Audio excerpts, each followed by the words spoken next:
Hello, welcome to the channel. My name's Nobby. Thank you for tuning in to episode 2 of our Path of Exile Beginners playthrough. We are playing a Toxic Rain Deadeye Ranger. I have already given you, and the links will be in this video as well, the video guide, which we are following, path of building, and the imported build that we are going to follow. And also, you should have installed your loot filter,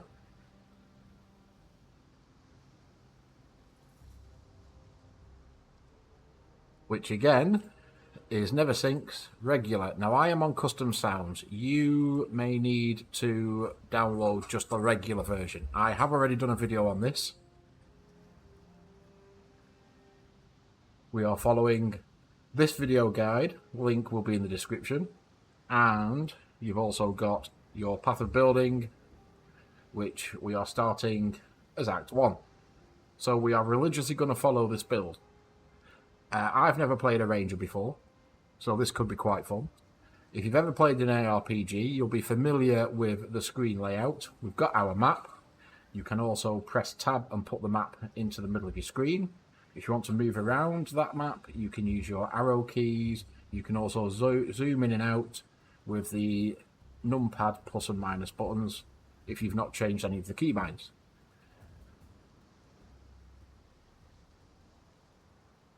This is our character. We are a ranger. Inventory, we have 2 health flasks, we have a mana flask. I always like the mana flask initially on button 4, just because of the mouse I'm using. We've also got some scrolls of wisdom, which identify an item.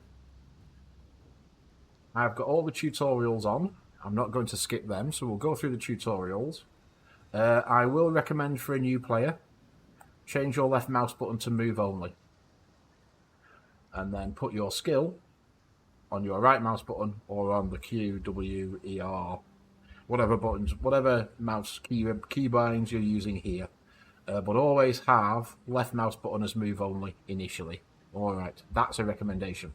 So we are on the current Challenge League Trial of the Ancestors. We are playing a Toxic Rain Deadeye Ranger.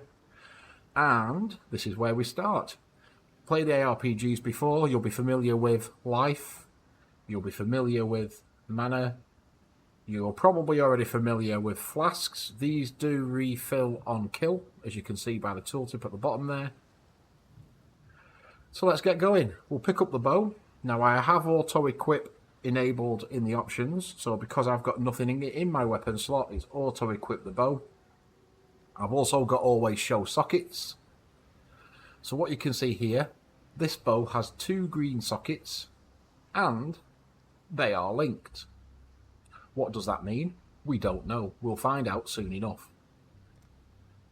Alright, we need to speak to the dying exile.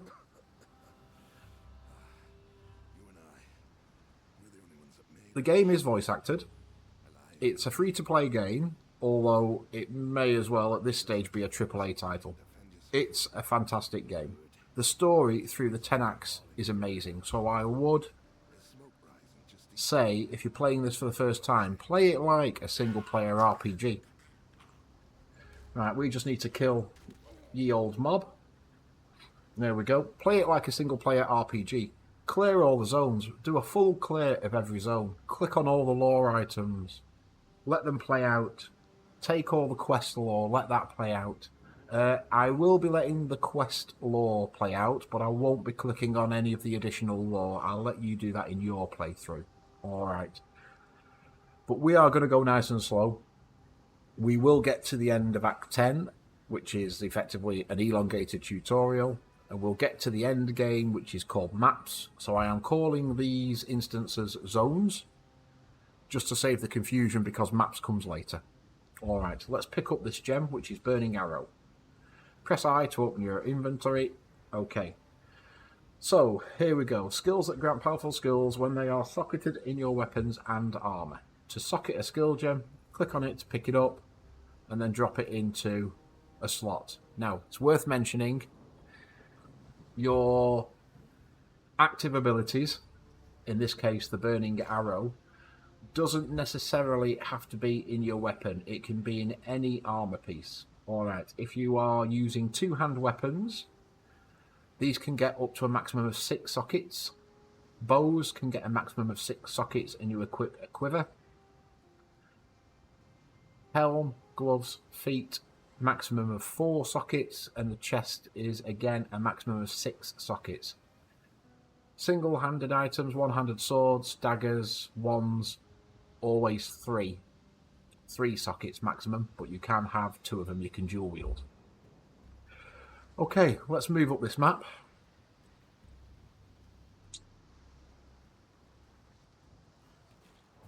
Look on the course, didn't drop anything.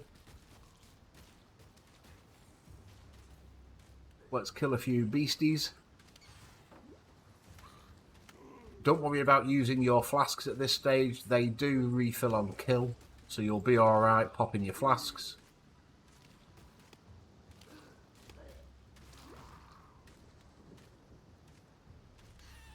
And you can see our accuracy rating isn't great because we keep missing. Right, tower shield. More beasties to kill. There we go. So I am going to effectively play this as I've recommended you do, as a single player RPG.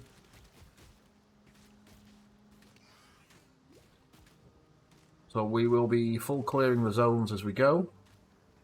The first time we visit them at least.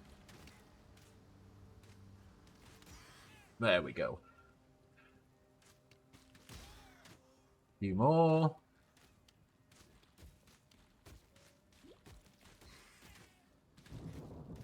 The reason why we're missing so much is our accuracy rating. That will improve. I hope. Don't worry too much about it, early days.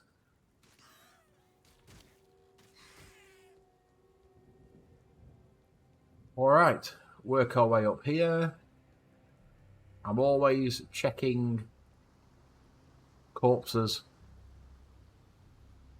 boulders, crates, barrels.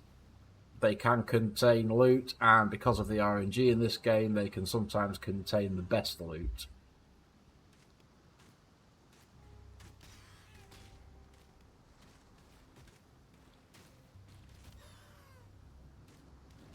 You notice at the minute I'm still only using our basic attack. What I will do now, let's switch that over to the right button and use Burning Arrow. And I'll just put basic attack on there, and I'll leave that one clear.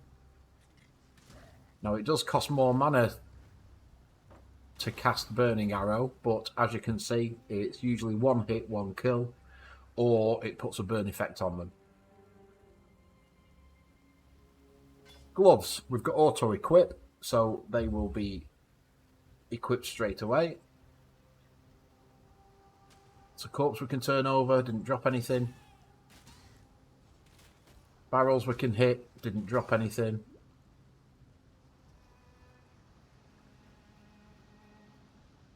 The graphics and music in this game are beautiful.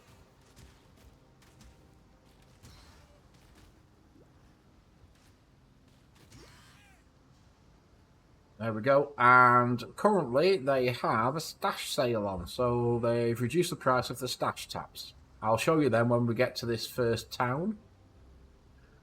They may be the only thing that you do actually want to buy. It is a true free-to-play game. There's no character boost, character progression cheats that you can buy with real monies. It's all cosmetics or convenience, and the main convenience is stash tabs. Right. A support gem. Support gems change the power, behaviour and mana cost of skill gems they are connected to. Left click on the support gem to hold it on the cursor and put it in the socket with our skill gem. You can see they light up, so Burning Arrow is now supported with momentum support. You can see that down here as well with the little N icon. Momentum support, gain 1 momentum when you use a supported skill, 1 momentum every 0.7 seconds while channeling, lose all momentum if you lose. Supported skills have 15% increased attack speed. When you reach 3 momentum, you lose all and gain swiftness. Swiftness grants 15% increased movement speed. Alright, there you go. You can also alt on here. That will give you a little bit more. Additional effects from quality. Swiftness lasts a little bit longer. So all items can have quality. Up to 20% quality as a rule. That includes all your white base items, your gems, your flasks. Literally everything can have quality. And there's no gold in this game. The currency in this game is all crafting currency, as you'll see as we get further along. So your currency will be things like your scrolls of wisdom, and then there are all sorts of other currencies that can change the behaviour on all of these items. There you go. Perfect example. There is a superior shield, so that has 13% quality. Up to a maximum of 20, that has 13%. Right, let's move further up here.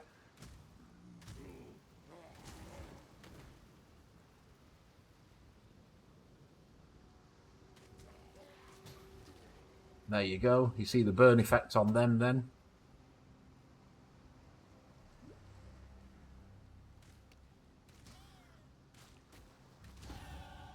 And we've leveled up.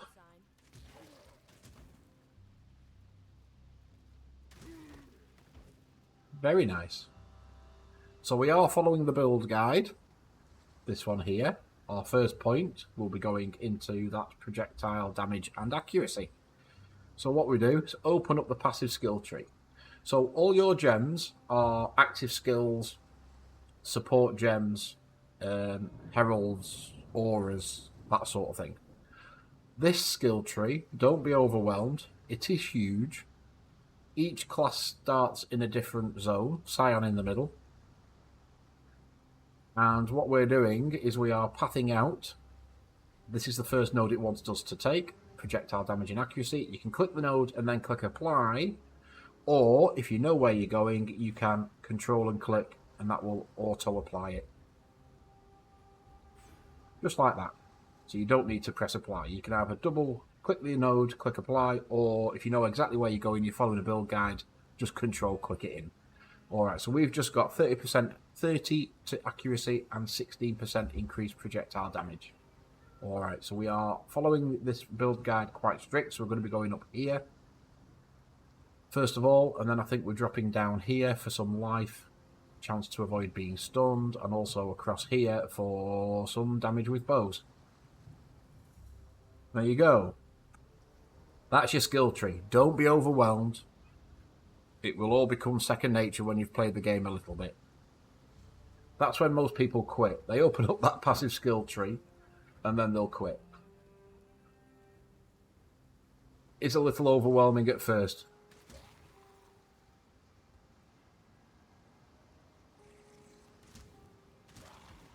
And I will admit, I've not even got into any build creation myself yet. I leave that to the experts.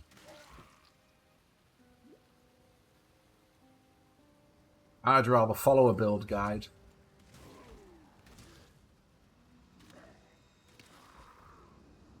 than have to try and create one myself. Okay, our first little mini boss, Hillock.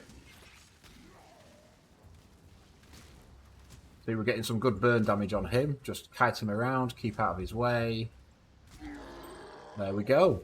Alright, so we have a rare. So we get normal items white, you get magic items which will be blue, and you get rare items which will be yellow.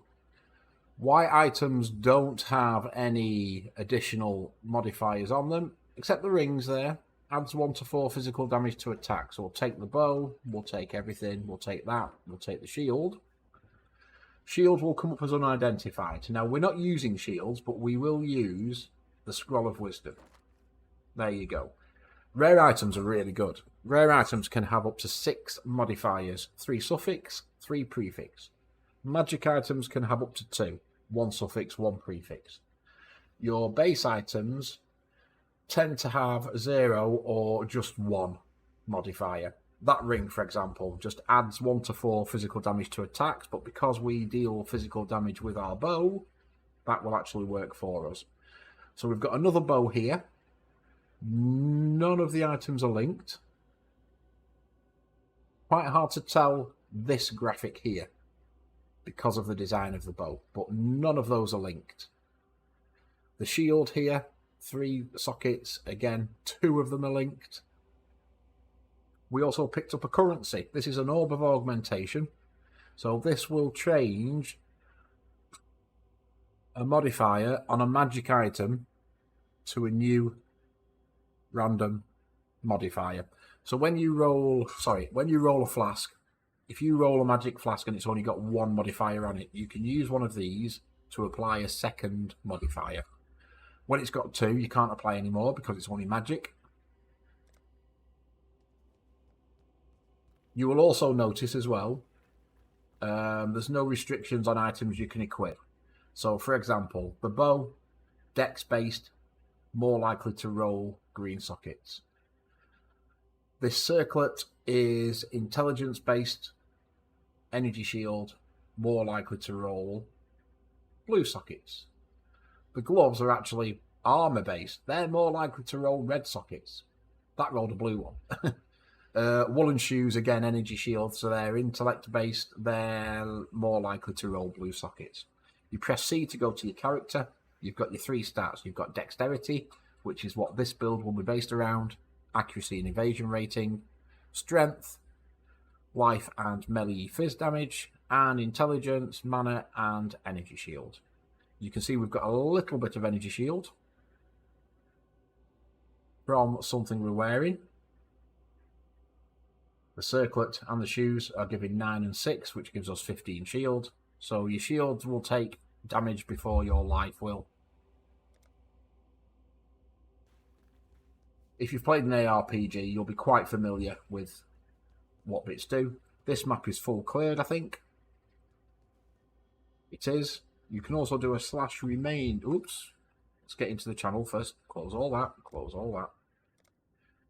You can do a /remaining. No monsters remain. Very nice. And we'll get to the first town. Here we go. Lioneye's Watch. So you will have lore items to click. If it's your first playthrough, by all means, click everything. Read them all. We also now have a waypoint. This opens up the map. And levels with waypoints will show. You see there at the side of Lioneye's Watch and the little home symbol, there's a circle with a squiggle around it. That means there's a waypoint in that zone. So when you get further into the act, you can see which zones have waypoints by looking for that icon there. Okay, we have quests to hand in. We have items to sell. We still have some room. So let's hand in the quest. We'll talk to Tarkley. Where'd you learn to fight like that? Forget I asked. We exiles have no history. I will let these quest conversations play through. Here, got something for you. Should help you kill a few more of those undead bastards. Don't bother thanking me. The way I figure it. And some of the voice acting in this game is really good as well. Really good. Okay. We can get Split Arrow, Ice Shot, Frost Blades, Galvanic Arrow, or Caustic Arrow. Now, Caustic Arrow is what the leveling guide said we need to get. So we will get Caustic Arrow. You can sell your items to anybody. A quick way to sell, hold control, click, click, click, click, click. Okay, we are going to get 11 alteration shards. We collect 20, it becomes an orb. And we're going to get 4 scroll fragments. We get 5, it becomes a scroll of wisdom. We will accept the trade. Or will we? We've got some gloves. Now they have got 2 greens. Energy shield or armor. At this stage doesn't really matter. And to be honest, the sockets don't really matter at this stage either. We'll just accept the trade, it's fine. You've got optional dialogue here if you want to read through the lore. Bestel has a quest. I think his is the one to go and get the medicine chest.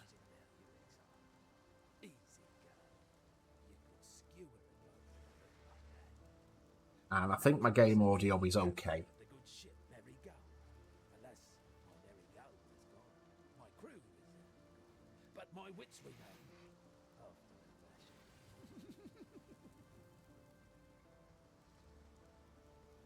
There we go. And Nessa? I've seen you before, back in Oriath, running like a frightened rabbit from my father and his gameskeepers. Fleet as a fox you were, even with that leg of prize venison over your shoulder. And from what I saw you do to Hillock, you've grown even faster since then. Like I say, first time playing this, And I suppose it is worth playing it like a single player RPG. Listen to the lore, enjoy the conversations, enjoy the voice acting, the music is fantastic, graphics are really good, gameplay is amazing. isn't much, but it's ours. Even up to Use you here, while you Acts 1 to 10 are basically an extended tutorial. thing for me. But even on from that, when you get into the end game of running maps, Medicine chest. it's unbelievable. Many to care for. It really is. Now, you could call this game Path of Exile because of all the build and passive skill combinations. You can also call it Path of Crafting because of the RNG involved in crafting. But we'll get there. We'll get to all that. Right, talk to Bestel again. There's an island. Here we go. Find the medicine chest. Terraces. That's where my merry goat ran aground. Watch the locals split roast the ship's doctor. Okay, I'll wait for this to play through. Ignore the guild stash. Me and Rach have created a guild. It's just easy when you're in normal mode and you want to trade items to each other to drop it in a guild stash so the other one can pick it up. Worse with us all. But he knew his apothecary. As a new player, you will have your own stash, and we'll open that shortly. Okay, that's it. So you can go through again all this optional lore.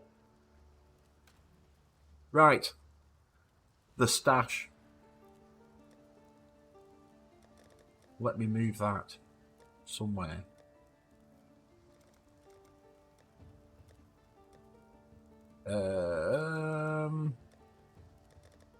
I need to rearrange my tabs. Bear with me 1 second.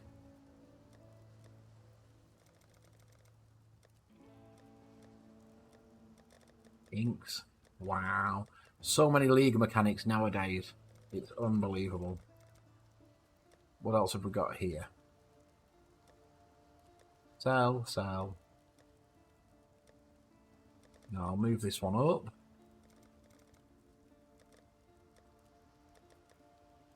I didn't want to get here and not have this done. Right, that is gems.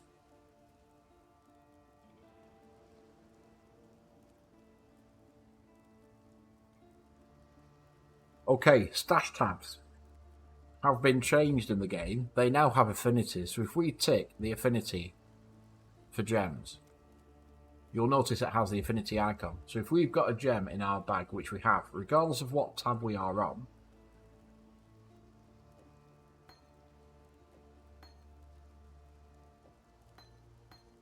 we can just control and click and it will go automatically into the gem tab.